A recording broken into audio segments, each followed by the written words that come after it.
কানাডার পার্লামেন্টে দেওয়া ভাষণে ব্রিটেনের রাজা তৃতীয় চার্লস বলেছেন, যুক্তরাষ্ট্র ও কানাডার সম্পর্কের উৎস হল পারস্পরিক শ্রদ্ধা এবং এর ভিত্তি হল অভিন্ন স্বার্থ। এর লক্ষ্য হল উভয় সার্বভৌম দেশের জন্য রূপান্তরমূলক সুবিধা নিশ্চিত করা। প্রায় 50 বছরের মধ্যে প্রথমবারের মতো ব্রিটেনের একজন রাজার অটোয়ার পার্লামেন্টে আসার সিদ্ধান্তকে কানাডার প্রতি সমর্থনের প্রতীকী নিদর্শন হিসেবে দেখা হচ্ছে। ভাষণে তিনি বলেন, কানাডা সরকার বিশ্বজুড়ে তার বাণিজ্য অংশীদারদের সঙ্গে সম্পর্ক শক্তিশালী করতে কাজ করছে। এটাই বলে দেয় বিশ্বে যা প্রয়োজন এবং বিশ্ব যে মূল্যবোধগুলোকে সম্মান করে কানাডার তা আছে। রাজা চার্লস ও রানী ক্যামিলা দম্পতির রাজত্ব শুরুর পর এটাই তাদের প্রথম কানাডা সফর। তারা অটোয়ায় পৌঁছালে তাদের উষ্ণ অভ্যর্থনা জানানো হয়।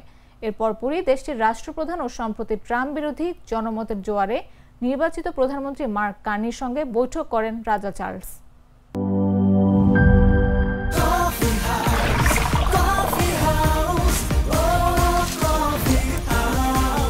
কফি হাউস, প্রতি চুমুকে আড্ডা জমে।